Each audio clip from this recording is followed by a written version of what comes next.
Hey there. Tonight we're heading back not to warm castles or candle-lit feasts, but to smoke-filled huts and frozen earth. This is winter in the Middle Ages, the real one. No glory, nor more. Just peasants doing their best to serve months of cold hunger and insolence. Snow drifted through the roof. Bread turned to stone. Walls came closer. And every day you got up and did it all again. If slow, grounded history helps you unwind, feel free to like the video and subscribe. But only if it actually brings you peace. And let me know in the comments where you're listening from and what time it is for you. It's strangely comforting to know who else is out there. So, dim the lights. Maybe turn on a fan for that soft background hum. Wrap yourself in something warm. And let's begin in a season that didn't just test people, it tried to end them. You don't need a calendar to know when winter's coming. You feel it in the bones first. They stiffen like yesterday's bread. Then in the sky, which goes from blue to a kind-off reluctant grey. And finally, in the animals who start looking at you with quiet suspicion, as if they know something you don't, and they usually do. Autumn doesn't end. It retreats slow. Leaves fall, sure, but it's not just that. It's the way the wind changes direction. It starts slipping through gaps in the cottage, exploring theckless like an uninvited guest, poking around, finding where. The warmth lives and evicting it. The chickens growl quieter. The dog stops barking at the wind and begins listening to it instead. That's how you know it's nearly time. The sun, when it shows up at all, feels thin, as if it's forgotten how to warm. And everyone walks just a bit faster. Not because they're in a hurry, but because standing still hurts Moreno. There's no grand announcement, no snowstorm with a flourish. Winter arrives like debt, quietly, and with a great deal of consequence. The first task always is denial. You pretend the cold is temporary. A chill, nothing more.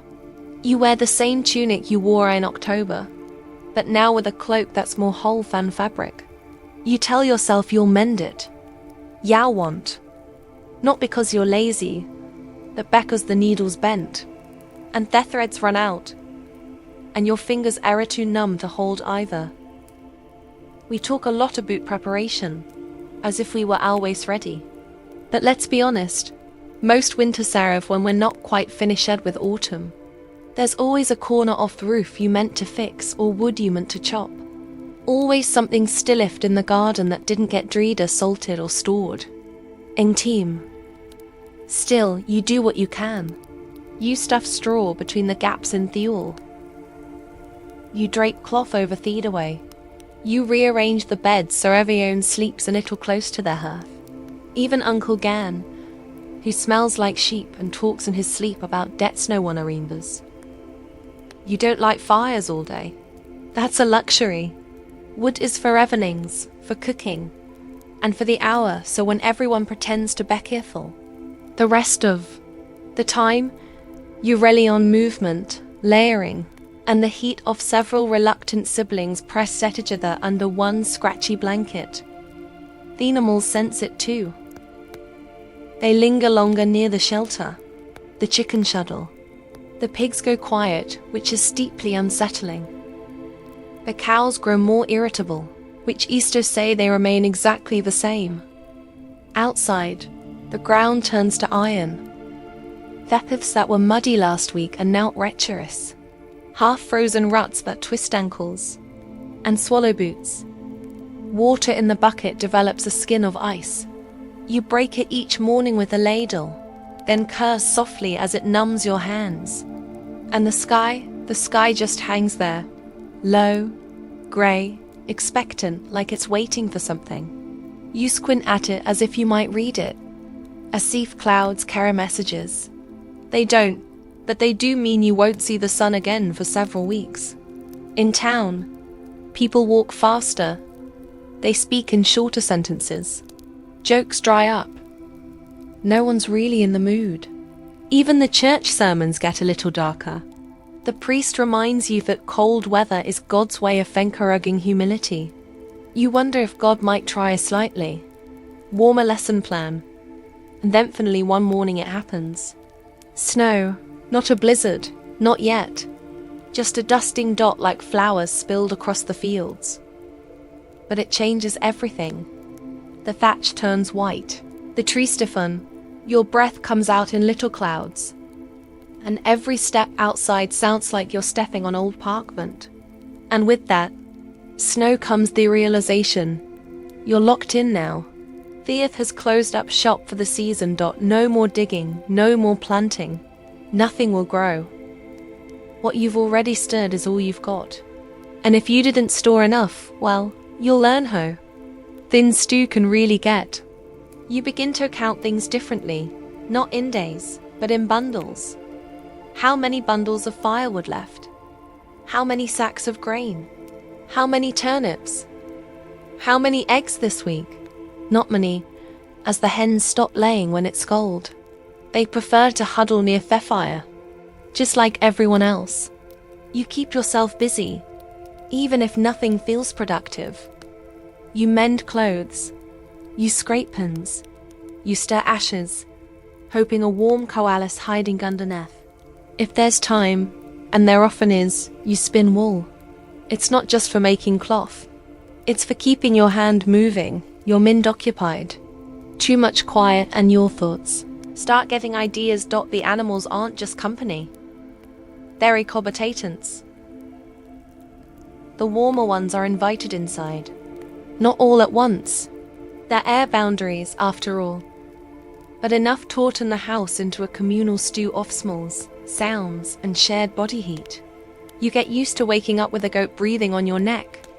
Well, maybe not used to, but you stop fighting. Evenings are the worst. The sun disappears too early, and the darkness arrives like it's angry about something. Candles are expensive. Tallow lamps are smoky.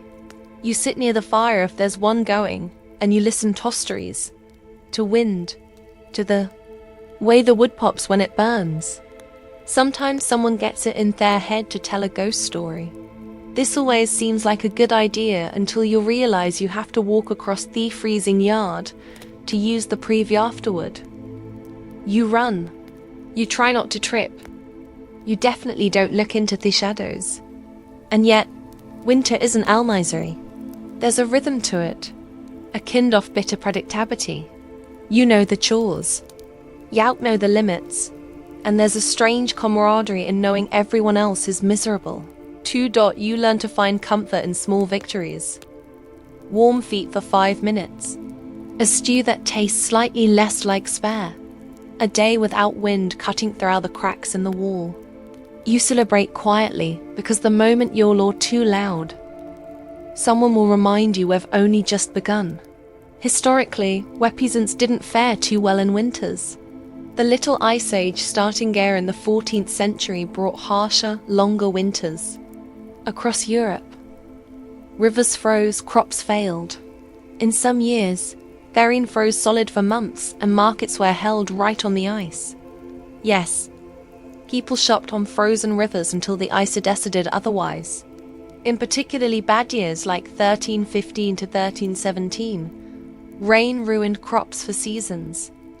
It wasn't just cold, it was famine. Up to 30 million people affected. And when there's no food, people get imaginative. Cannibalism was whispered about, infanticide too. Not dinner table conversation, but then again, we didn't always have dinner. But that's the thing about winter. It's not just about enduring the cold. It's about enduring each other. A family of 6, 3 goats, 2 chickens, and a bucket of salted fish sharing 20 square ft of living space. That's a social experiment with no exit. You hear every cough, every complaint, every unfortunate digestive edevolent. Privacy becomes a myth. Modesty goes out with the sunlight. You do your best not to argue, not out of patience, but because it stirs up fear and lets in more cold. And so you settle in. You shrink your world down to a few feet around the fire. You learn the weight of every blanket, the creak of every board, the rhythm of the weather. Days shorten, nights lengthen, and time starts to dissolve into a sort of frozen soup. You're not living jexically. You're rendering. And eventually, you stop asking how long winter will last. You just wake up each day and survive the tone. If you're lucky, the firewood holds out. If you're very lucky, the roof does too. Because in a medieval winter, Theckel doesn't knock.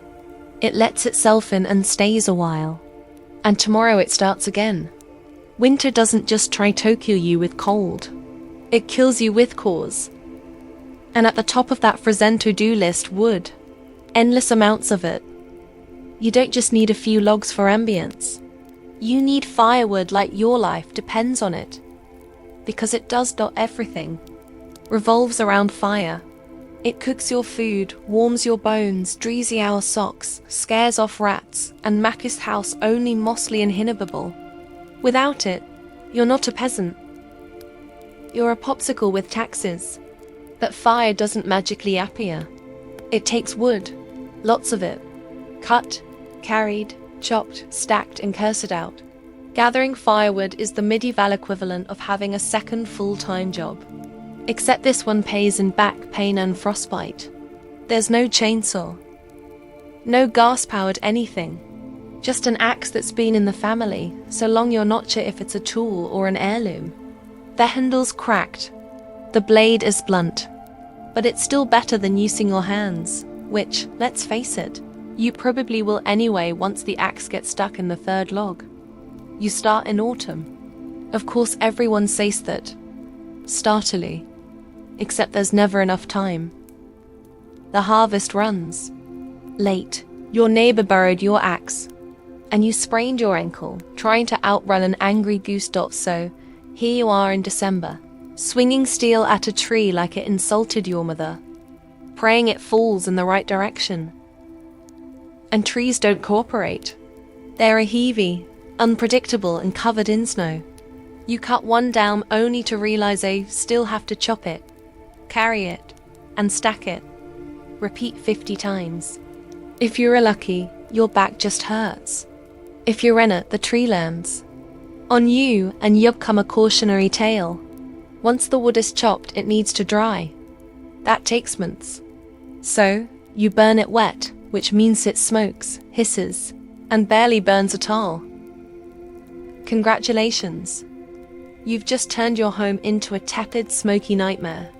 Hope you weren't planning to breathe properly this winter. The rich, of course, have options. They hire people. They send servants into the woods while they sip wine in front of a roaring hearth. You are the servant, and your hearth is mostly a pile of wetwigs trying their best. Legally, you're not even allowed to gather wood in some places. Forests belong to lords. And if you're caught collecting kindling on noble land, the punishment ranges from fines to beatings, to occasionally being made an example of for picking up sticks. Yes, really. That's why many peasants turn to alternatives. Things like peat, dried animal dung, or bundles of brush. These technically burn in the same way that technically soup counts as a meal. Peat gives off heat, but it also gives off asthma like wet ashes and dregret. Dung burns surprisingly well, but let's not pretend anyone's happy about it. Still, you use what you have. You gather dried cow patties with frozen hands and pretend you're not inhaling memories of last summer's pasture. They're good news, it's free. The bad news, your cottage now smells like a campfire held inside a barn. Stacking firewood is an art. Too tight, and it molds. Too loosened, it falls over and breaks your toe dot, so you build a neat pile against the wall of your house. Wrap it with whatever canvas you can steal from your cousin, and hope it doesn't collapse under snow. It will, and you never have enough. That is golden rule. Doesn't matter how much wood you cut, it's never enough. By February, you're down tobaning. Fence posts, old furniture, or anything that vaguely resembles timber. There's no sentimentality. If it catches fire, it's fuel. You dream of firewood. You count logs instead of sheep. You have actual arguments over who burned the good stick too early. You ration embers. You hoard coals like they're treasure. And if you manage to find a particularly dry branch under the snow, you bring it home like a war trophy. Sleeping in winter is a gamble. If their fire dies out, the temperature inside you drops to hope you wrote a will. You tuck in clothes under layers of blankets, furs, and other humans. Not because you like them, but because survival beats personal space. In some homes, livestock sleep inside too. Not out of kindness, out of necessity. Chickens provide eggs and ambient warmth. Pigs are radiators with hooves. Cows are basically space heaters that moo. It's not cozy. It's crowded, noisy, and smells like a petting zoo collapsed into a soup kitchen. But it's marginally better than freezing to death. Historically, peasants didn't just rely on personal effort. Communities often worked together to chop and haul wood. It was less about bonding and more about shared suffering. Everyone had blisters. Everyone was freezing. Everyone was equal and miserable, which made it slightly easier to endure. In some regions, people used wood-saving tricks. Clay ovens were shared. Communal fires were maintained all day. You'd take turns baking bread in the village oven, all while pretending not to notice how warm Alice's house always seemed to be. Suspiciously warm, in fact. Women and children gathered kindling, not because it was easier, but because that's just how the labor got divided. If you were small and had fingers, you were sent to the woods with a basket and told not to come back empty. What you returned with might have been twigs, might have been pine cones. Either way, you contributed. And then there's chopping itself. A deeply medieval kind of misery.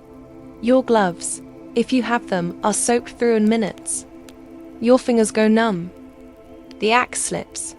The wood splits wrong. Something hits your shin. You yell. Not because it helps, but because that's all you've got left. The ground's too hard to chop into. Your hands have more splinters than skin, and you still haven't figured out where half your wood piled sappered to. Spoiler. Your neighbor buried a taggin. And yet, you keep going because fire is non-negotiable. It's warmth. It's food. It's the difference between making it tospring or becoming the reason your cottage smells even worse. When you sit by the fire at night, tired, sore, and lightly smoked, you feel something like peace, not comfort. Just the absence of immediate doom, which in the Middle Ages is as close as you're going to get. Of course, some winters are worse than others. You remember the bad ones by name? The winter of 43, when the roof collapsed, or the long freeze when the river turned Toston, and everyone tried, ice skating in wooden shoes. Some didn't make it. A few froze. A few just left and never came back. You stop asking questions after a while.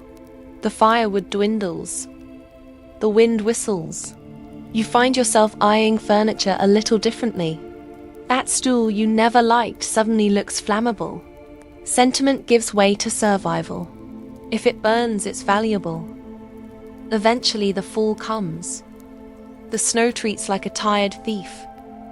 The mud returns. Your boots vanish somewhere in it. But you made it. You survived another medieval winter without running out of wood, without freezing to death, and without strangling your cousin for stealing your best log. That's the victory. No medals, no parade, just frostbitten fingers, permanent smoke smell, and the deeply satisfying knowledge that you're not a popsicle. Not this year anyway. And the next morning you do it all over again. Because even as spring edges closer, the cold lingers, the chores never stop, and the fire, that fickle flickering and little god always wants more. More wood, more sweat, more of you. And you give it. Because in the end, it's not about comfort. It's about survival. One splinter at a time. And tomorrow, summer routine. Chop, stack, burn, freeze, repeat. You don't beat winter, you soothe it. And if you're lucky, next year's axe won't break before your spirit does. Because in the end, winter doesn't care how tired you are.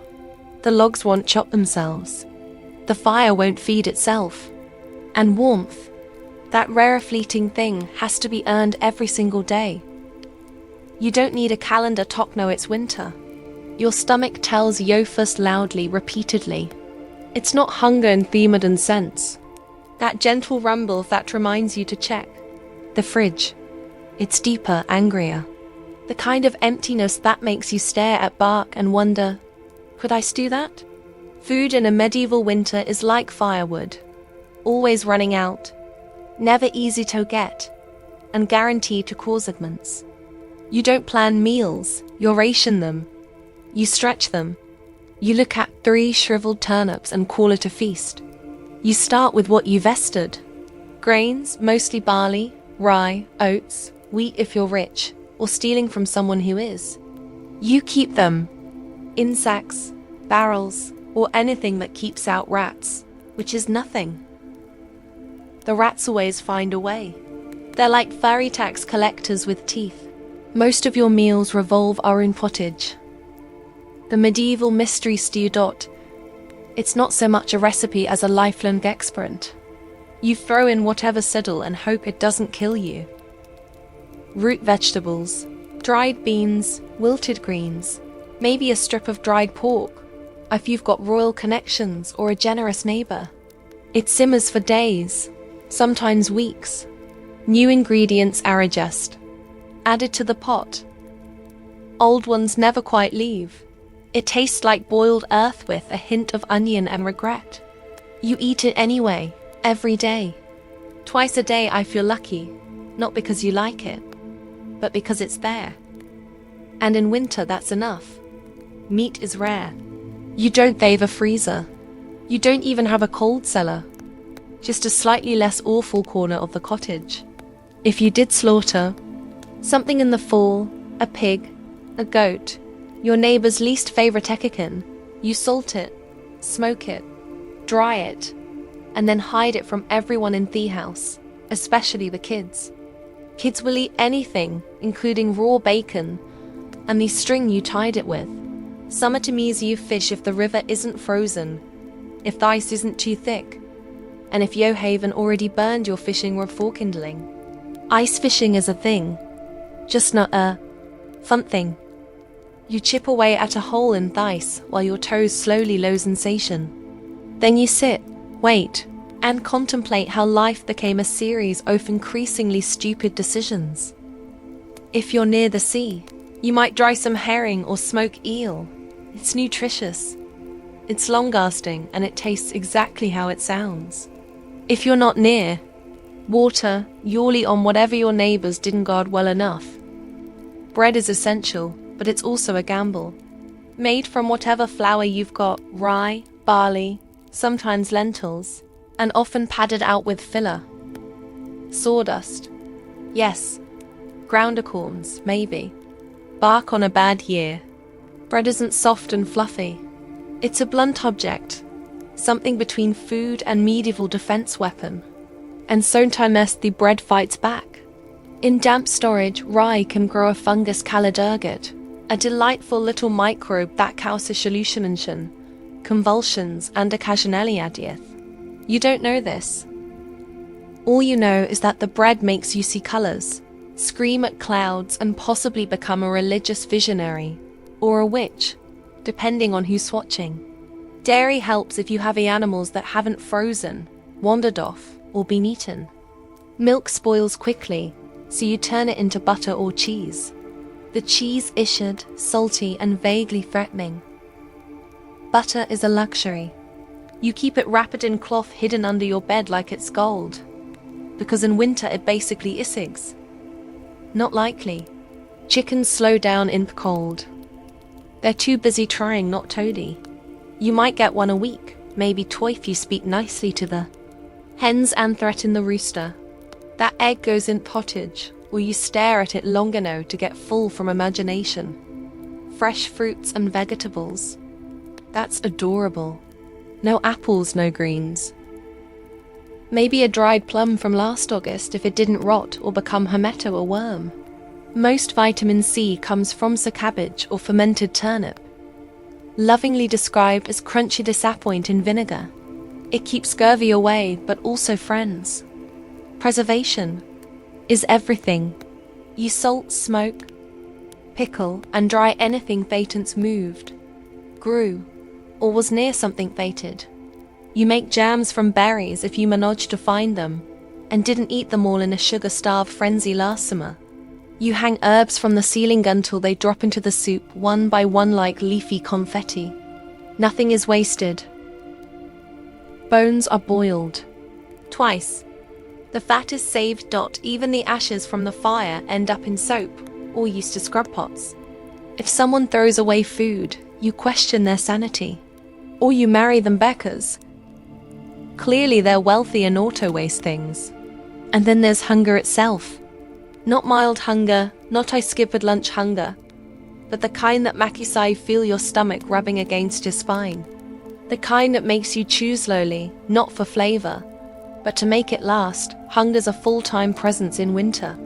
It sits with you, watches you cook, comments on your portions, judges your neighbor's squire stew, and says, "Actually, that looks all right." There's a rhythm to it. You wake up hungry.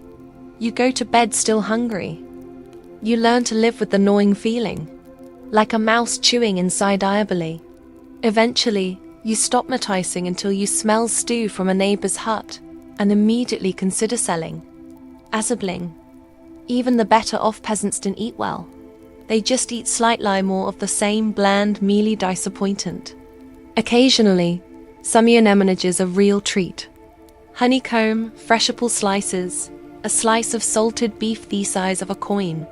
It's a celebration not for the flavor, but forth reminder that life isn't always awful. And then come the lean years, their bad harvests, the crop failures.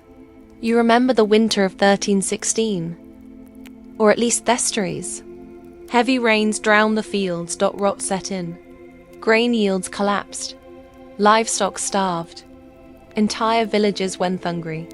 They call it the Great Famine, not for dramatic flair, but because it truly was that bad. Some people ate roots. Some ate moss. Some, well, let's just say medieval cookbooks don't list stewed shoe leather for nothing. Monks kept records, bless them. They wrote about entire familiars vanishing, about parents choosing which child got the last crust, about people found dead in snowdrifts, clutching turnips like treasure. It's not folklore. It's the forgotten footnotes of history. And when you do find food, the fire's gone out. So you eat cold stew by candlelight, huddled under a fur that still smells like the animal it came from. And you're grateful because at least it's food. And at least you get to choose something that isn't your own lip. Meals are short. The hunger is long. You scrape your bowl clean, not out off manners, but because you need every crumb. You lick your fingers. You scrape the pot. You consider eating the pot. Then remember it's your only one. Your body changes. You move slower. You lose weight. You don't call it dieting. You call it still alive. And yet you keep going. Because hunger is a fact, not acrosis. You don't expect to feel full. You just hope not to feel worse. That's winter. Not a battle, but a negotiation between you, your pantry, and the number of meals until April. There's no holiday feast unless you are lucky or well-connected. Maybe you save a sausage for Christmas.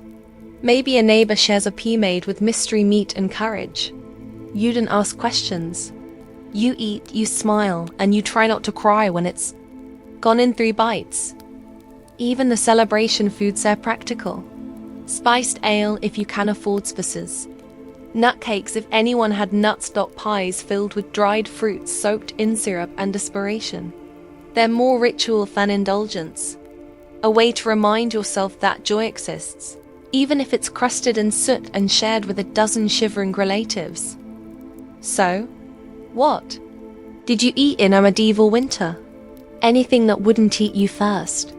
Anything you could preserve, hide, or boil until it stopped a-darging? You didn't dine. You survived. Because in the end, hunger wears a wool coat. It wraps around you. It stays close. It whispers in your ear. And when spring finally arrives, the first green shoot you see, you don't admire it. You bite it. Your home in the Middle Ages is not a refuge. It is not a sanctuary. It is not, by any modern standard, a building. It's more like a wooden suggestion of shelter, loosely stapled to a dirt floor, and held together by good intentions, dried mud, and the unspoken agreement that nobody sneezes too hard. Let's start with the walls. What and daub, if you're lucky. That's woven wooden strips covered in mud, straw, and whatever else was lying around. Cow dung, hair, gossip. You pack it all together and pray it hardens before the next storm hits. Spoiler, it doesn't. On a good day, the wind whistles through the cracks. On a bad day, the wind howls through like it owns place and wants rent. There is no insulation. There is no sealant. There's just the outside and slightly less outside. Your roof is thatched, of course, which sounds quaint until you realize it's just dried plant matter airing in a vaguely triangular shape. It leaks constantly. Rain comes in. Snow piles up. Birds nest in it. Mice move in and start charging rent. If you're lucky, it partially collapses during a storm. If you're not, you wake up with your sailing in your lap and a chicken on your face. The floor, dirt is dirt. If it's muddy, you wait. If it's frozen, you slip. If it's dry, it turns to dust and gets into everything. Your lungs, your eyes, your soup. You try throwing down straw to soften it, which lasts approximately 6 hours before, turning into a trampled, moldy paste that somehow smells like feet and despair. Windows. Don't be silly. Glasses for churches and rich people. You have a holes. If you're feeling fancy, maybe you stretch some oiled parchment over the opening. It lets in light, and also every draft between now and Easter. Curtains. Number cloth is too valuable to waste on.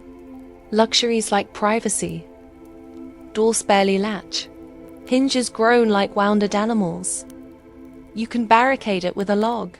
Or if you're short on logs because you have already burned them for heat, maybe just hope the wind isn't in a mischievous mood.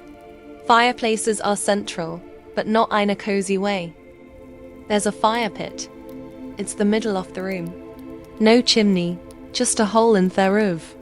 So, the smoke rises slowly, filling your home with a lovely grey fog that coats your walls, your lungs, and any hope you had of clear, breathing until spring. You don't smell the smoke after a while. You are the smoke. Now, let's talk furniture. You don't have a much. A wooden bench, maybe a stool. Eatable if you're living the high life. Beds are shared with your spouse, your children, and occasional livesters. The mattress is straw stuffed into a sack, which sounds fine until you remember that straw doesn't stay fluffy. It compresses, molds, and invites bugs. Your pillow is another sack. If you're lucky, it's full of feathers. If you're not, it's just more. Straw, possibly slightly less crunchy. Blankets, wool if you've got it, or foresee something nearby decently. Most nights you sleep in your clothes under everything you own. Hoping body heat plus faith equals survival. And if your fire dies out overnight, you'll wake up frozen in your own breath cloud, questioning every decision that led to this point. Heating the place is a challenge. You keep the fire going, sure, but heat rises, smoke rises, and unfortunately, you're sleeping on Teflon, which means your toes freeze while your rafters get a lovely sun experience. Stones around the hearth help. They absorb heat and release it. Slowly, but only if you have enough fuel to make them warm in the first place. You seal up cracks with moss, cloth, or mud. It doesn't work. The wind finds a way. It always finds a way. There are days when you swear the air inside is colder than air outside, and you do something about it, but your fingers are too numb to untee your cloak. Lighting is another delight. You've got tallow candles which drip, sputter, and reek of beef. Fat or rushlights dipped in animal grease which burn like someone tried to tauapanize a salad. The smoke from these mingles with the half smoke, until the whole room is a low-hanging haze of medieval asthma triggers. And let's not forget the noise. Thin walls mean you'll hear everything. The wind, their livestock, your neighbor sneezing, your own stomach, growling back at you like it's filing a complaint. Privacy, ameth, solitude. Only if you walk into the forest and don't come back. Of course, it's not just people living here. Your cottage shares space with animals. Chickens nest in corners. A goat sleeps undefeatable. If you've got a cow, she lives and lean to attach to the wall, unless it's too cold, in which case she joins you in the main room. There is no such thing as indoor and outdoor. There is only not dead from the cold. This makes the house warmer slightly. It also makes it louder, messier, and smell like a barn that recently lost a bet. You sweep their floors, but the dirt just rearrange itself.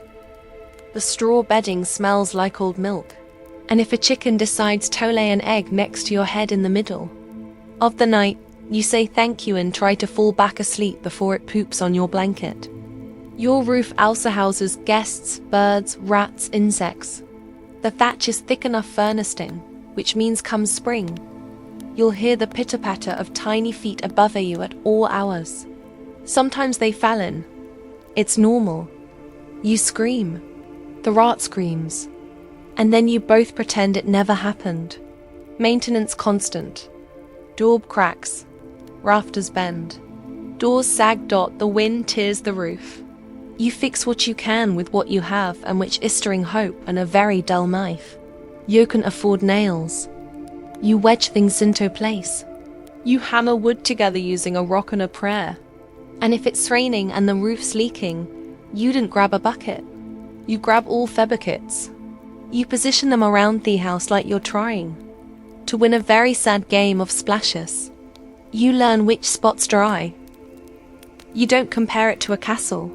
You compare it to not freezing to death. And by that measure, it's doing fine. Some wealthier peasants whitewash walls. Not for luxury, for lice. Theleme kills bugs. A fresh coat every year keeps the walls bright. And thy infestation's mostly cosmetic. You think about doing it. You even collect the lime. But then the firewood runs out again. You hang herbs to make the air smell nicer. They dry out, crumble, fall into your soup. You eat them anyway. The taste is weird, but you tell yourself it's seasoning. It's not. And every so often, you dream of a second room, of a wooden floor, of a roof that doesn't make you flinch every time a breeze picks up. You don't expect it. You just let the thought sit with you while you stitch another patch into the wall and listen to the rain come through the ceiling. Because in the end, your house isn't warm or dry or peaceful, but it's still standing. And in a medieval winter, that's about as close to luxury as you're ever going to get. It's dawn or close enough. There's a faint light outside that might be the sun or just moon giving up. Either way, it's time to get up. Not because you were rested. You're not. Not because you're exited. You're definitely in it. But because your life depends on getting things done before frostbite, famine, or your neighbor's goat beats you to the water source. There's no weekend. There's no time. There's barely enough time to scrape the frost off your eyebrows. Every day is a repeat of the list. Gather, mend, feed, carry, boil, patch, repeat. Winter in medieval Europe is a seasonal long to-do list written in mud, smoke, and fatigue.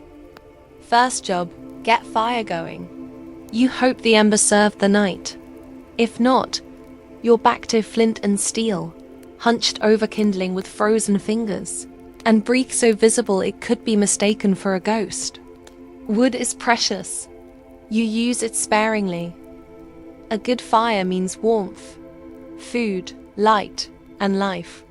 A bad one means all of the above slowly slip away while you pretend you're not crying from smoke. Once the fire's going, or at least coughing along like an asthmatic. Squirrel, it's time for water. The bucket is heavy, their stream is half frozen, and the path is icy enough to host the worst Olympics event in history. Peasant figure skating. You fall, you spill, you curse the ice, the bucket, and the cruel joke of that is winter. Then you do it again because water doesn't fetch itself. Back home, you boil it. Not because you're a health nut, but because it might kill. You the wise.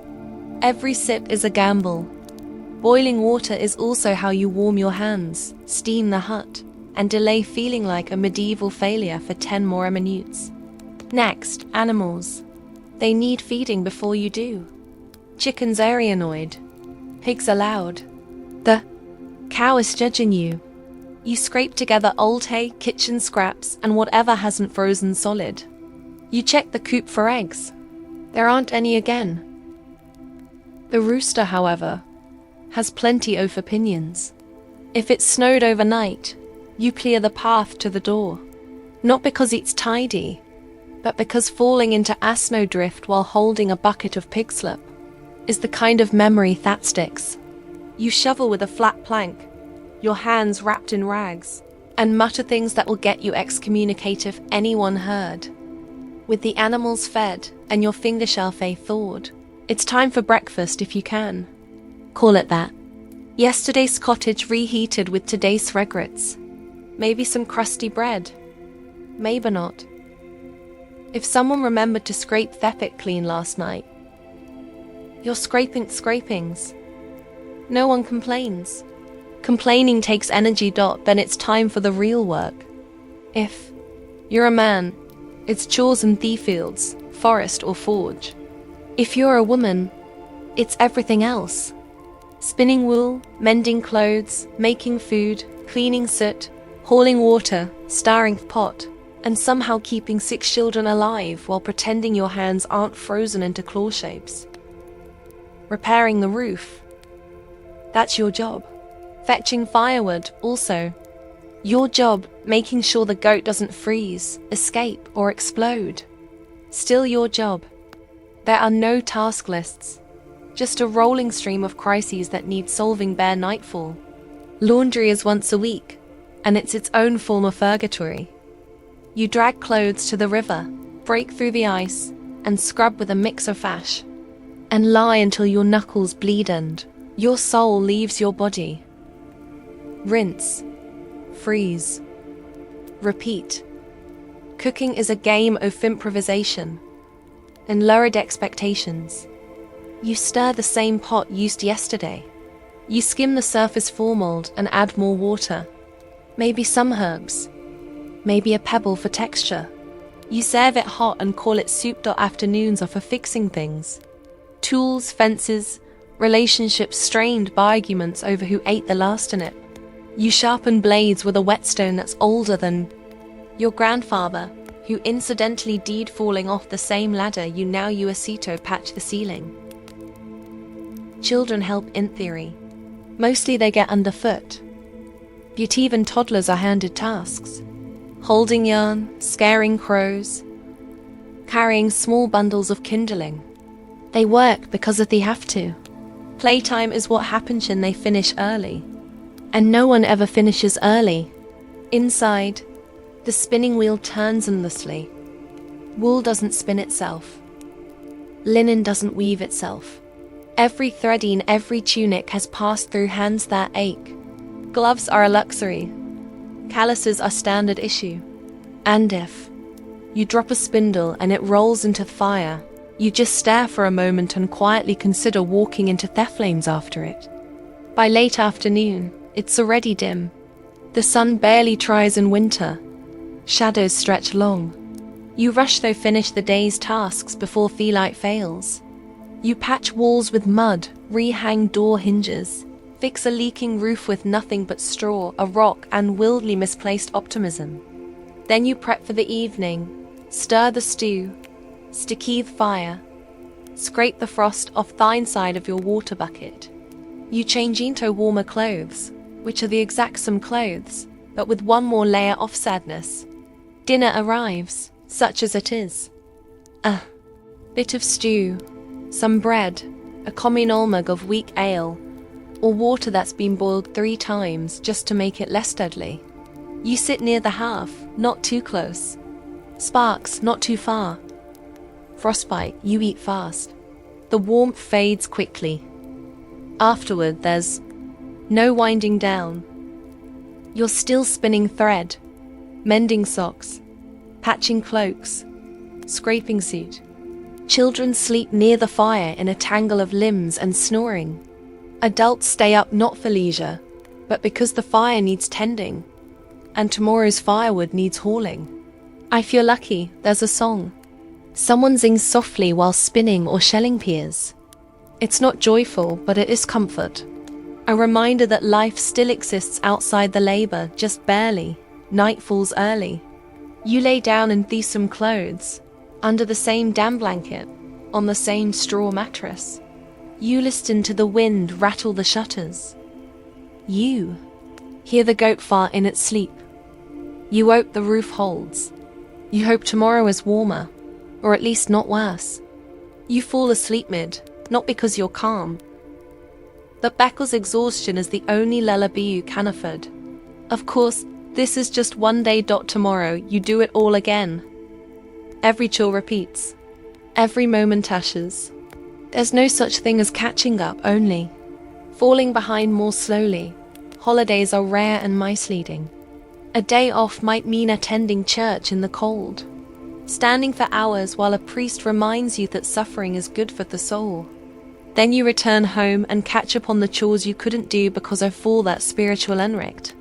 The rhythm of winter life is monotony with stakes. You don't do chores to feel productive. You do them because not doing them means someone doesn't eat, doesn't warm up, doesn't make it through February. The margin for error is microscopic. A torn cloak, a lost hat, abracon tool, all potential disters. Every task, no matter how small, hums with quiet urgency. And still you keep going back as you must, because no one else is going to haul that water, mend that wall, feed that goat, or boil that grey, slightly suspicious stew. This is your life.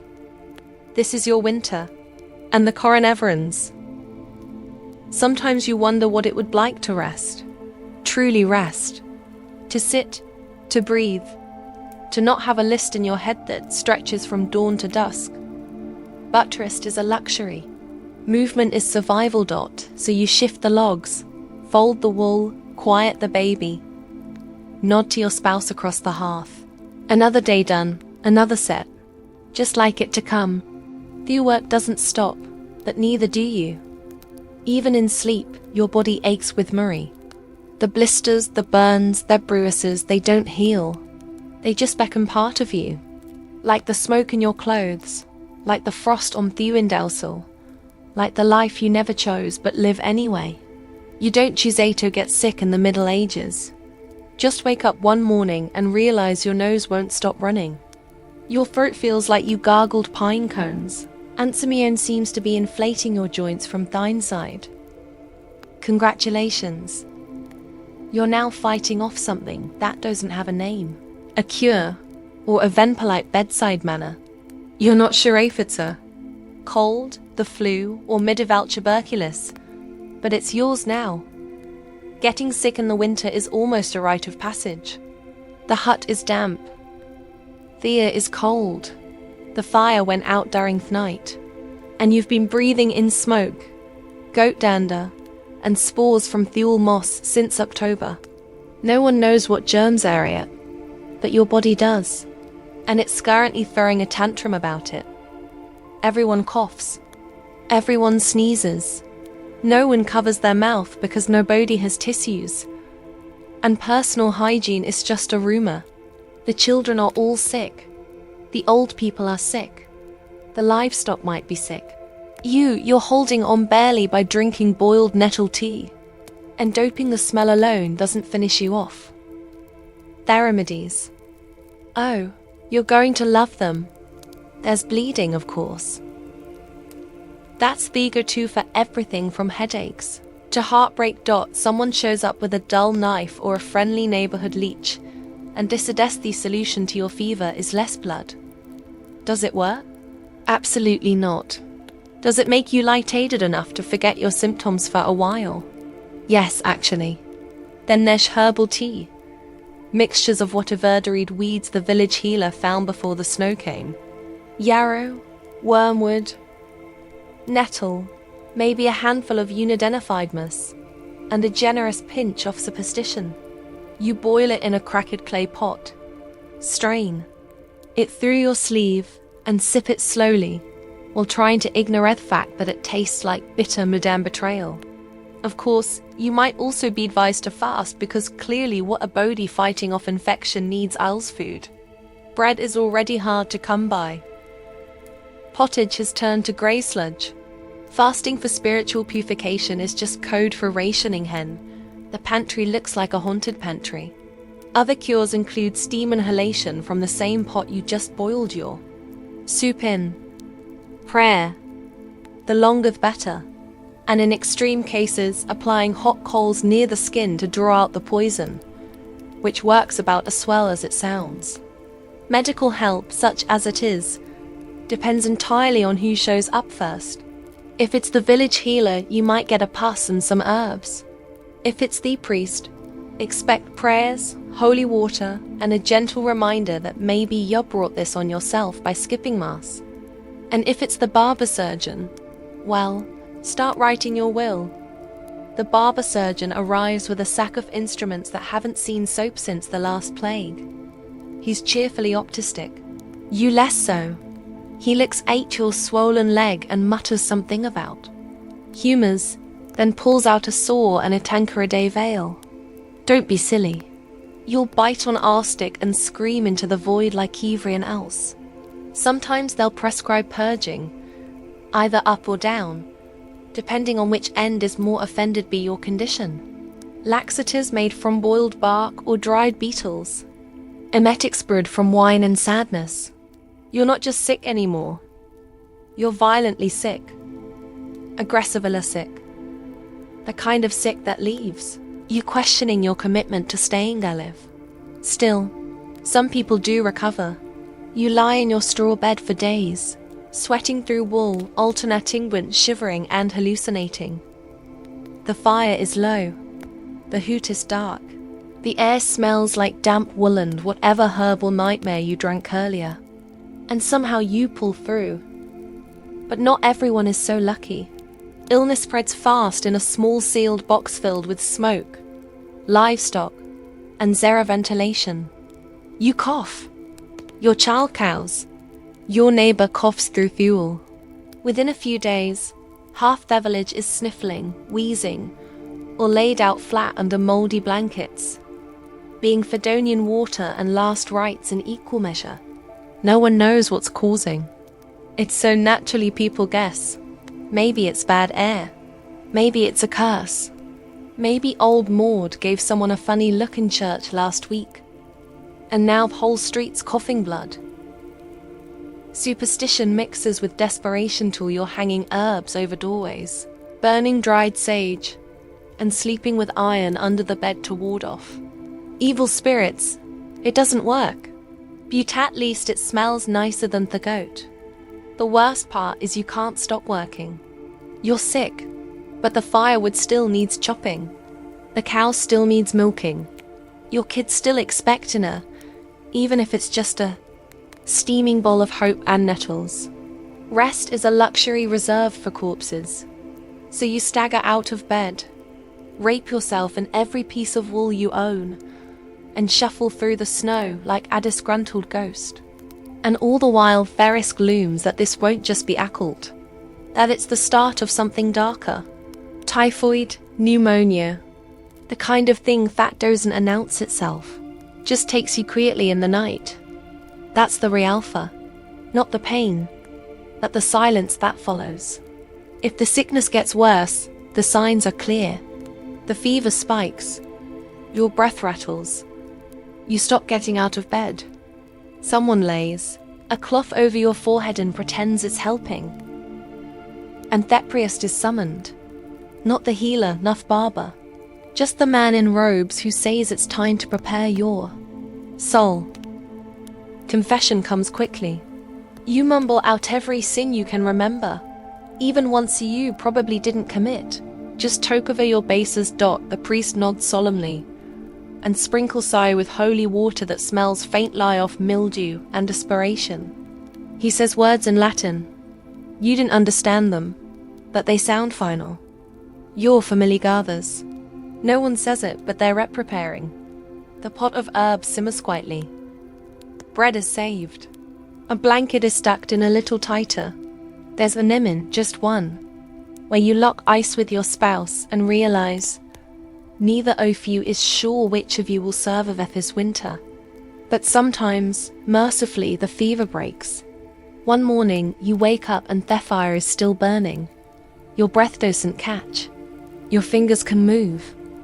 The room still smells like death warmed over. But at least it's warm.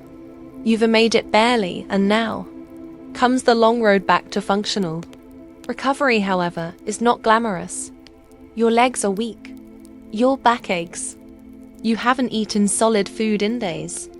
And even if you had some, your stomach is not convinced it wants it.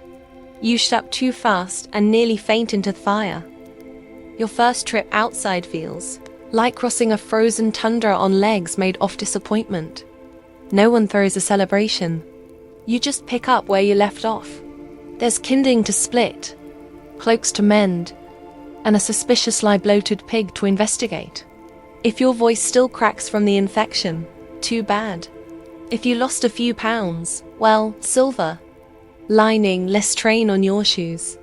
And just because you survived this one doesn't mean you're done. Illness never really leaves. It waits in the corner, in the wind, in the shared mug, or the unwashed cloth. You live in a world where health is a passing visitor, not a resident. Still, you carry on because if there's no other option, you cough less. You breathe a little easier. You no longer see strange shapes in the corner of the room. The color turns to your face along with feet of everything that still needs doing. Because in the Middle Ages, illness comes free. But survival, that's extra. You don't brag about serving. You don't even talk about it. You just wake up the next day, pull on your patch tunic and start hauling water again. Because in this world, staying alive is the only proof you ever get that you were strong enough. And even that, in a winter like this, feels like a small kind of miracle. Truly, authority in medieval Europe wasn't a suggestion. It was a fact of life, like mud, cold, and the tone neighbor who always smells like pickled turnips. And in the dead of winter, when hunger thinned, patience and tempers ran short, obedience wasn't just expected, it wasn't forced. You don't talk back. You don't single quotes TCOM plain. You don't ask why unless you enjoy the taste of public punishment and splinters. From the lord of the manor to the local priest, everyone above you in hierarchy expects immediate compliance. And they've got a belt, a staff, or a scripture ready to remind you. Start with the manor lord. He owns land. Technically, you don't ever rent it.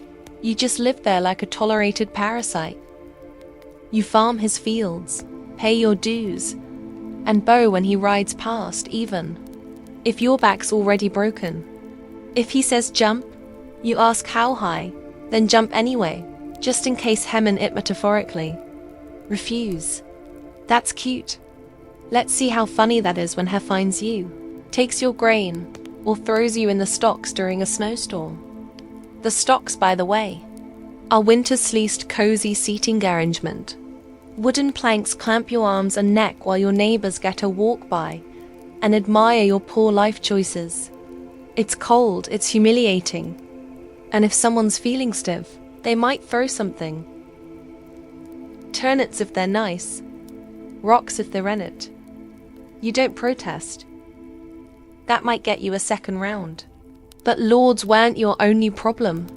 The church was just as powerful and arguably more terrifying. God might forgive, but Thelical priest, not so much. He watches everything, who misses Mass, who works on holy days, who might be secretly coveting someone else's goat. And he keeps a record not just for spiritual purposes, but for leverage. One misplaced comment and suddenly you're accused of blasphemy, or witchcraft, or worse, forgetting to tithe. Speaking of tithes, they're not optional. You give 1/10 of everything you produce, even if that means you don't have enough left for yourself. Grain, eggs, chickens, your dignity. The church takes its share. And if you fall short, you don't get a reminder notice. You get a sermon delivered in front of every own, complete with meaningful stares and eternal consequences. The preacher's power isn't in muscle, it's in memory. He remembers who skipped prayers, whispered during Mass, who dared to question why Lent means eating boiled weeds for 6 weeks. And in the winter, when everyone's cranky and coughing, it doesn't take much to land yourself in pulpit's line of fire. Then there's the law, or whatever passes for it. The constable is often just a farmer with a stick and a vague sense of authority. Laws are less about justice and more about keeping people in line. Steal bread, lose a hand. Say something cheeky to a noble, lose a tongue. Gossip you loudly, get fitted for a scold bridle. A lovely little iron mask with a mouthpiece designed to make you think twice before speaking a third time. Even private matters come with public conscience. If your child misbehaves, you're blamed. If your spouse curses, you both suffer. Discipline is a community affair. The whipping post doesn't care whose idea it was, just that Samiana gets hit. And don't get too clever. Intelligence in this world is suspicious. Reading is for priests. Curiosity is for troublemakers. If you ask too many questions, someone might accuse you of sorcery, which comes with a complimentary drowning or bonfire. If you're a woman, the rules are even stricter. You obey your father, then your husband, then your son-in. Thatched. You speak softly, work constantly, and never give anyone a reason to point at you and whisper witch, because once that word is in the air, it doesn't matter what you've done. Healing someone, which knowing how herbs work, which talking back, which with extra kindling. And let's not forget your fellow villagers. They're not just bystanders. They're part of the system. That neighbor who smiled at you during market might report you for working on a saint's feast day. That cousin who borrows your firewood might also casually mention you muttered something unholy in your sleep. Surveillance isn't digital. It's human, and diplomacy. It's a culture of control. Everyone watches everyone else and nobody is safe. The cold only sharpens the paranoia. Long nights breed longer grudges. One small slight, a stolen tool, a bad trade, a missing hen, can escalate into accusations, punishment, and public shame. And there's no appeal process. The closest thing to justice is shipping your lord is in a good mood. Andy, our priest, didn't stub his toe on the altar steps that morning. Even jokes are dangerous. Say the wrong thing in the wrong tone near the wrong person, and suddenly your sense of humor is considered evidence of sedition. Laughter is fine if it's at the Lord's joke, at the priest's sermon, or at someone currently in Thestox. Anything else is suspicious. Winter makes everything worse. People are hungrier, colder, and meaner. Punishments hit harder when your skin's already chapped and your spirit salary at a crack. A slap in summer is an inconvenience. In winter, it's a deep sting that doesn't fade for days. And with no ointments, you're left to treat your bruises with snow and silence. There's no village meeting to discuss grievances. There's just top-downers and bottom-up obedience. And if you push back, if you speak your mind, advocate for fairness, Or question why Father Thomas gets extra rations every Friday while you're courting. A punishment that might outlive your usefulness to the village. Even animals get better treatment if they're productive. A healthy ox is more valuable than an injured peasant. A goat that gives milk gets fed before you do. Your worth is measured in output and obedience. Note opinion. Stay in your place. Stay quiet. Stay useful. That's the unspoken motto. And winter only underlines it in frost. And yet, people adapt. They learn to bow without bending too far. They master the art of polite silence. They say yes with their mouth, and not today with their eyes. Obedience becomes a skill, part survival tactic, part social performance. Children learn early. They're taught not just how to work, but to act, how to speak to the Lord, how to avoid the priest's gaze, how to sit still at Mass and not giggle when old Margaret snores during the homily. You don't teach them to dream big. You teach them to stay small, unnoticed, and intact. Even religion, the supposed comfort in a world this hard, is used as a leash. You're reminded weekly, sometimes daily, that obedience brings salvation. That questioning is the road to hell. That God is watching. And also, coincidentally, so is Father Thomas, who seems a little too invested in whether or not you kneel deeply enough during prayer. At night, the village is quiet. Not peaceful, just quiet. The kind of quiet that sits Shivi. You listen to the fire, crackle, the wind moan, and the occasional footsteps of someone trudging home from the tavern. You lie still wrapped in wool and fear, and think about how obedience kept you alive today. Not happy, not free, but alive. Tomorrow you'll wake up and obey again. Not because you believe in the system, but because survival depends on it. That price of winter is submission, and everyone pays whether they mean to or not. You don't question the cold. You don't question therals. You just pull on your boots, bow our head, and keep moving. Because in medieval winter, questioning authority isn't rebellious. It's suicidal. Even your thoughts aren't entirely your own. You shape them carefully. Keep them quiet. Tuck them away behind your eyes. Because in a world built on obedience, even thinking freely feels like a dangerous luxury. So you obey, you endure, and you wait for spring.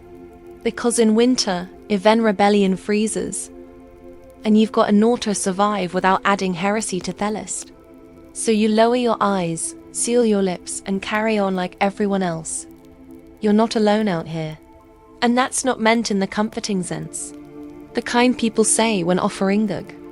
It's the kind whispered by your inner voice when something howls in the woods and your door isn't quite shut right. Because in the medieval winter, you are surrounded by things that want your food, your warmth, and occasionally a face. Wolves are the obvious concern. By December, they're starving. By January, they're bold. They prowl the edges of the forest. Closer now than in summer, nose is lifted toward your chimney smoke. They smell meat. They smell fear. They smell you. And when you walk alone, maybe to fetch firewood, maybe to empty the slop bucket, they watch. Sometimes they follow. They rarely attack outright, but you've heard stories. Everyone has. Some say they wait until you slip, until your lantern goes out, until your boot catches the snowdrift, and you fall face first in silence. Then it's over fast, or not fast at all. But wolves aren't only ones watching. There are smaller predators, quieter, sneakier, and often already inside. Rats don't care about the cold. They've made themselves at home, tucked behind sacks of barley, scurrying under your straw beds, nibbling anything remotely edible, and some things that aren't. You've heard them at night. They're gnawing, they're skittering. The occasional scream from Simeon discovering a rat had made a nest in the laundry pile. They eat grain, soap, Leather. They chew through your shoes, your belts, the bindings of only book in town. If it can be cued, it will be. And when food runs low, truly low, rats become more fanpists. They become a test of what you're willing to kill in the name of dinner. Cats help when you've got them, but a good mouser in winter is almost worth more than a child, and they know it. They lord over the cottage like tiny monarchs, demanding warmth and respecting exchange for thinning the verminhood. If they don't feel like hunting, well, too bad. The rats resume their midnight buffet, and you wake up to something missing a corner. Then there are thatched. Not all of them friendly. Some are village estuaries, half-wild things with torn ears and ribs, showing through their fur. Most were abandoned when food got tight. Now they roam in loose packs, sniffing at doors, chasing chickens, and occasionally cornering someone too slow to close the gate. You don't trust them, they don't trust you. They bark at ghosts and sometimes at nothing at all. But when they're hungry, enough, barking turns into biting. Out in the woods, you've heard rumors of lynxes. Rare but not impossible. A blur of fur and claws that disappears before you're even sure it was real. Mostly they avoid people. Mostly. But if one showed up in the village, no one would be surprised. Just unlucky. Bulls are worse. Big, mean and stupid. They don't hunt you, they charge AO. Especially if they're cornered or desperate. You've heard of men losing legs to a wild boar tusk or lives. In leanest months, some still try to hunt them for meat. Sometimes they come back with dinner. Sometimes they don't come back at all. And just when you think the outside is bad, remember the inside isn't much safer. The cold drives more than rats and jaws. Spiders, beetles, centipedes, things that crawl and crunch underfoot, all come looking for warmth. You step on them barefoot at dawn and pretend not to scream. You sweep them into the hearth and watch them sizzle, then go back to stirring your soup, like nothing happened. If you're storing food for winter, dried meat, apples, cheese or salted fish, you guard it like treasure. Not because you're greedy, because you're in competition with everything else that breathes. The mice are relentless. The mold creeps faster than your finger scan scrape. And the family dog, if you have a home, has taken to staring at the larder door like it's made of dreams. Some families hang food from the rafters to keep it safe, which works until something climbs the wall and steals it. Anyway, you found half-eaten sausages on the floor, tiny bite marks in your bread, and worse, droppings in their flour bin. You wipe them out, close the lid, and pretend it's still usable. Because waste is luxury, and you can't afford either. Even birds get strange and cold. Crows seem to follow you, perching on rooftops, watching from fence posts, silent and waiting. You tell yourself it's superstition, but then you see 3 of them on the same beam above your front door, and wonder if they know something you don't. Winter sharpens everything. Sound carries further. Footsteps in snow at you louder. When you hear something outside, snapping branches, low growls, even the rhythmic crunch of approaching boots, your heart doesn't race. It locks up because of somates. It isn't an animal. Sometimes it's a person who's just as hungry as a wolf and twice as desperate. Bandits didn't take the season off. They're colder, hungrier, and more reckless. If they think your family has food, they might try the door or break it down, which is why you sleep lightly with a blade near the bed. Dull, rusted, but sharp enough to give you a fighting chance. You pray you never have to use it. And so every noise becomes a question. Every gust of wind, every creak in the roof, every bump against the wall.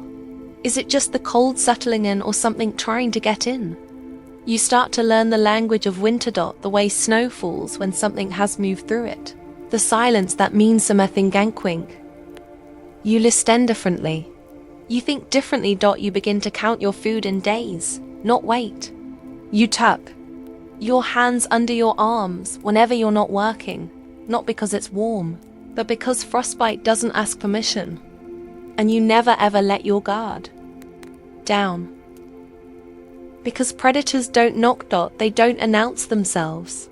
They just arrive, teeth bared, claws out, cold as the season itself. The church might preach that God watches over you even in winter, but God doesn't patrol your chicken coop, doesn't chase rats out of the cellar, and he doesn't leave tracks in the snow just beyond your door. So you check Felix. You double knot therap. You leave the fire burning low and the knife where you can reach it. And when you sleep, it's the kinda ends at the smallest sound. Half rest, half readiness. Because winter isn't just cold, it's alive. It's hungry. And it's always waiting. In the mornings, you'll check for tracks.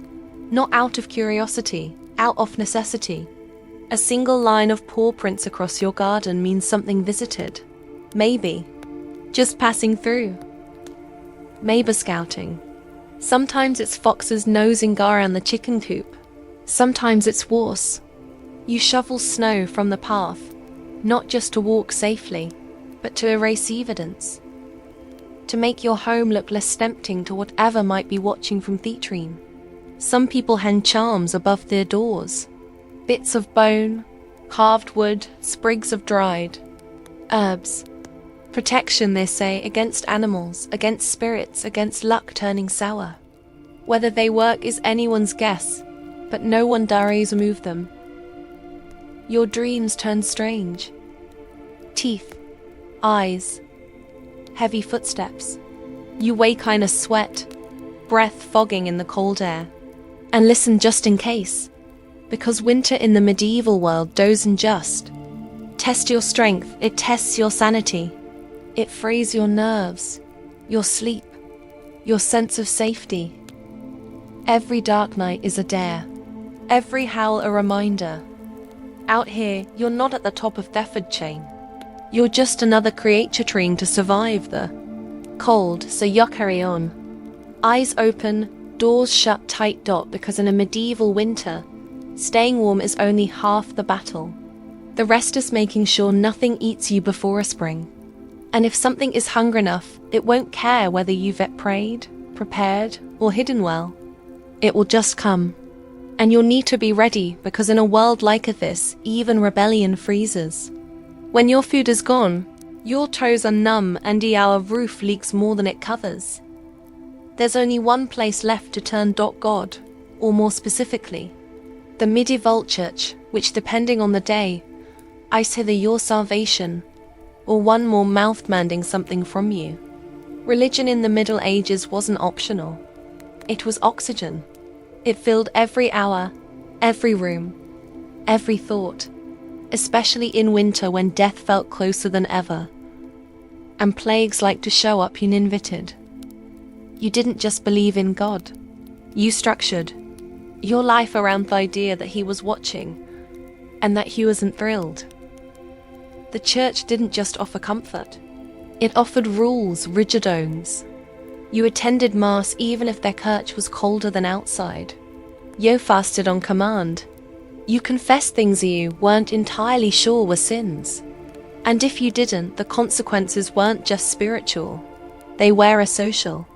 People noticed. People talked. And nobody wanted to be the reason the harvest failed or the fever spread. The church building itself was no haven. Stone walls, dirt floors, a draft that seemed to aim directly at your spine. You'd huddle beside your neighbours, trying not to shiver loud enough to be accused of weakness. Layered in robes and spiritual authority, droned Latin none of you understood. But you nodded anyway, because it wasn't about comprehension. It was about obedience. Mass didn't pause for weather. If the river froze over, you crossed it. If your child had a cough that sounded like the devil himself had taken up residence in their lungs, Yao wrapped them up and brought them along.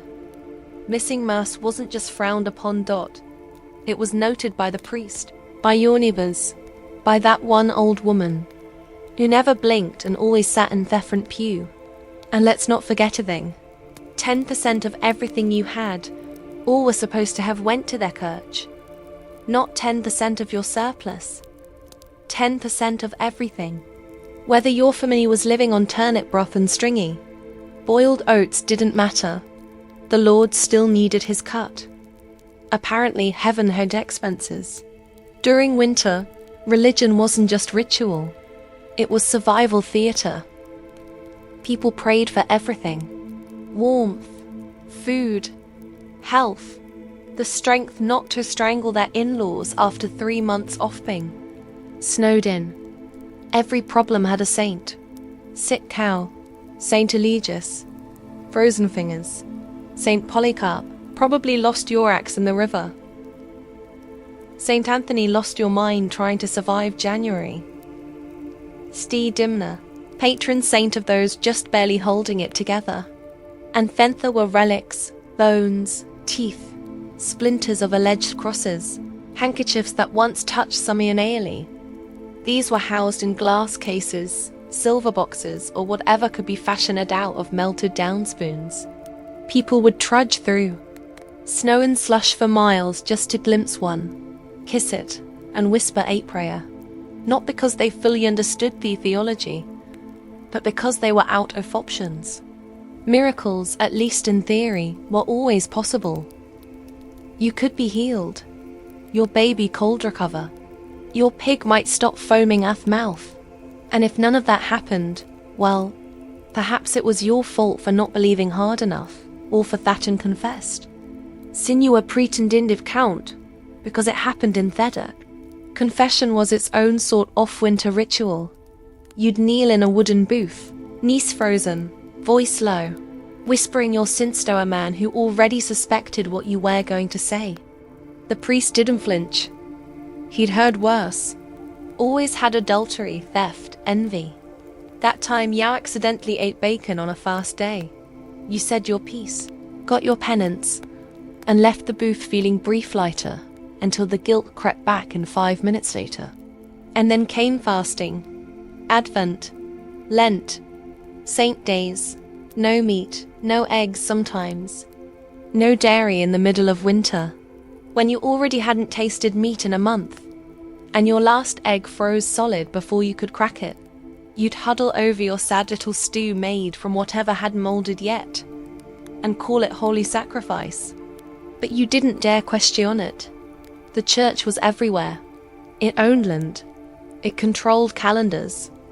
It collected dues. And it told you explicitly that everything you endured in this life would be worth it if you followed rules. And if you didn't, eternal. Fire, not metaphorical fire. Actual burning, shrieking forever fire. That's what waited for you if you slipped up. The weather itself was Asaman, a sudden storm. God's warning, our stretch of mild days. God's mercy, a frozen crop. Someone sinned. Who? Unclear, but someone. This turned villages into moral pressure cookers. Neighbours watched neighbours. The widow hoe muttered too loudly during Mass. The man who skipped Vespers. The child host too many questions. Any of them could be the reason the goats froze. The line between spiritual and social punishment blurred quickly. Gossip spread like frost across. Afield, you'd hear whispers. She doesn't kneel properly, or I saw him work on the Sabbath. The next thing you knew, you were at the center of a prayer circle, a relaxation. And while you were freezing your extremities off, trying to be a good person, the priest lived just a little warmer. Not wealthy by noble standards, but definitely better off than you. Had wine, actual wine, a private Eckenber, possibly a feather pillow. And he reminded you often that your suffering was part of God's plan, which was convenient for him, less so for you. But you still listened, because what else? Was there? Hope, no matter how dim, was the product the church traded best. In a world where your child could die from a cough, Andy, our neighbour, could vanish beneath a collapsing roof. Heaven offered a kind of cruel comfort. If this life was nothing but mud, hunger, and cold, then surely the next would be better.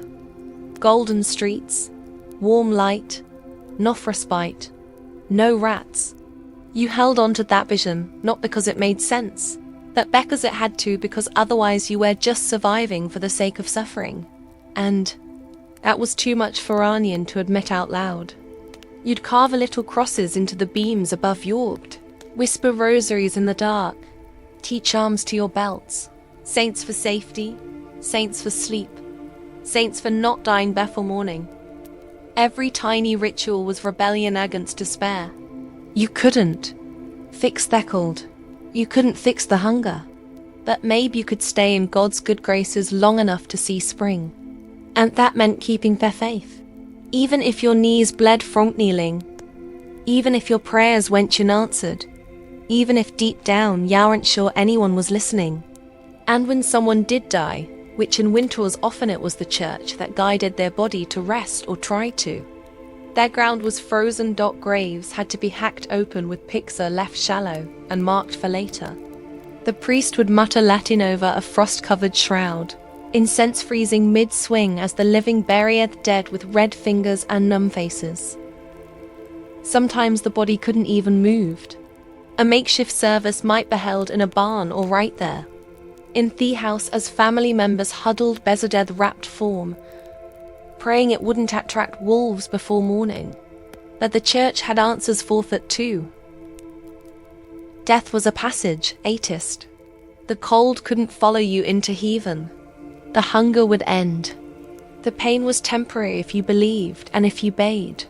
So even in the worst moments, kneeling in a church so cold, your breath fogs the hymeneal, confessing sin just to feel some control, praying to a saint you barely remember the name of. You kept going because faith in the medieval winter wasn't just about salvation. It was about survival. And when the cold howled loudest, it wasn't the fire or the food that kept you up going. It was the quiet hope that Samian somewhere was listening. Because in a world ruled by thirst and famine, belief was the last thing that couldn't be taken. There's alley people like to believe about winter, that it ends in March, that spring arrives. Like clockwork, just when it's needed most. Flowers blooming, birds returning, the sun stretching its golden fingers across thawing fields. But in the Middle Ages, winter didn't care about calendars. It came when it wanted, left when it was finished, and sometimes it didn't leave at all. March could be just as cruel as January. Snow still fell. Ice still clung to the eaves like it had paid rent. The wind kept howling and the sun stayed low, pale, and deeply unhelpful. Mud replaced snow, but that didn't mean life got easier. It just meant your boots got heavier. Spring was a rumor. Hope was a dangerous luxury. By the time the snow finally melted, the damage had already been done. The ground fed, yes, but the people didn't. What winter didn't freeze, it starved. What it didn't starve, it broke. Bones, tools, spirits. Some families came through it thinner. Some didn't come through at all. You'd walk into town in April and find doors still shut, chimneys still cold, no smoke, no footprints, just silence. Then that particular kind of stillness. That means Simeon didn't makite. Maybe it was the old man whose cow never got better. Maybe it was the woman who gave her bread to her children until there wasn't enough left for herself. Maybe it was the child who got sick in February and just faded. Funerals were quiet affairs, if they happened at all. By late winter, the graveyard had filled faster than anyone expected. The earth was too hard to dig properly for most of the season. So bodies were sometimes wrapped and kept in barns or caves until the ground could broken. You'd smell them before you saw them. And even if you survived, you didn't exactly celebrate. You didn't burst into song at sight of a crocus. You stared at the dirt, like it owed you something. Like maybe if you waited long enough, it would give something back. Food, hope, a reason. Spring wasn't a joyful rebirth. It was a slow, muddy crawl out of the grave you nearly slipped into. You were alive, yes, but different. A little quieter, a little thinner. You laughed less. You trusted less. You had seen what hunger could do, what cold could steal, what desperation could turn people into. You didn't talk about it, not directly, but you saw it in each other, in the way people flinched at loud noises, hoarded crumbs, they stared too long at piles of firewood, as if counting them like coins. You could tell who had seen Simeon die. You could tell who had buried their own. And the hunger didn't end just because winter did. Your stores were empty. Your livestock thin. Nothing had grown yet. It would be weeks, months, even before the fields fed your gain. Until then, it was the waiting game. You boiled the same roots. Yao baked the same rock-hard bread. You hoped the rains came and not another frost. And then there was the work. Winter didn't just starve you. It broke your tools, rotted your thatch, collapsed your shits. Spring meant fixing everything: fences, roofs, wheels, muscles. You had to patch, plant, chop, haul. There were no breaks, just new tasks stacked on top of the old ones. You planted seeds with fingers still cracked from frost. You hoed soil while coughing up the tail end of a January illness. You did all this while pretending you weren't still hungry, weren't still grieving, weren't still having dreams about being chased barefoot through snowy something with your brother's face. Records from the time where they exist speak more in silence than statistics. Parish logs list who was buried, but not we. Chroniclers write of harsh seasons, of unusual mortalities. They don't mention that a village of 60 might be 40 by April, that 10-year-olds looked 20, that women miscarried from cold alone. What we know is this medieval winter wasn't something you got through. It was something you survived in the strictest sense. You made it to the other side. Not untouched, not whole, just breathing. And even that was rare. No one talked about trauma. The word didn't exist. But the symptoms did in every hollow stare. Every child who flinched at the wind. Every man who woke up shouting in the middle of the night. You were expected to move on, to rebuild, to be grateful. But some people didn't move in. Some stopped talking. Some drank more. Some prayed more. Some just faded. They worked the fields without speaking, ate without tasting, looked through their families like strangers. These were the survivors too. The church offered language for some of it. Divine sting, trials, purification through suffering. But even that started to feel thin when your baby didn't wake up, or your mother was buried with the thaw. God's will only goes so far before it starts sounding like a shrug. But still, you kept going because there wasn't another option. You fed the chickens. You mended the door. Yao taught your surviving child how to tell if the flour had gone sour. Life resumed not because it got better, but because no one told it to stop. And eventually, one day in late May, something green would appear. Not much, just a sprout. A weed probably, but still. It was enough to stop and look at. Enough to feel briefly like fuel might soften again. Spring didn't raise anything. It just buried it under fresh chores and thinner shadows. Theluses stayed. The silence seared. You remembered every name. That didn't make it. And when the fore-revealed things lost in snow, a boot, a rusted knife, a child's doll, you picked them up gently and didn't say a word. You'd hear laughter again, eventually quiet. Careful order around a new fire beside a potoff. Something marginally more edible. It wouldn't last long, but it was something. A child might chase a chicken through the yard. Someone might play a tune on a battered flute. The smell of wet earth and budding grass replaced the stink of mildew and death. Not joy, not yet, but motion. And that was the best you could ask for. You didn't expect the penis, just less pain. You learned to plan early, to store better, to brace harder. But you also knew deep in your bones that next winter could be worse. It was always just a matter of when. And so you lived with scars, with stories, with a cautious kind of hope. You didn't talk about the worst of it because what was the point? Everyone had their own version. Everyone had frozen fingers, buried kin, or nights they weren't sure they'd wake from. Yao walked past the churchyard and didn't look too long.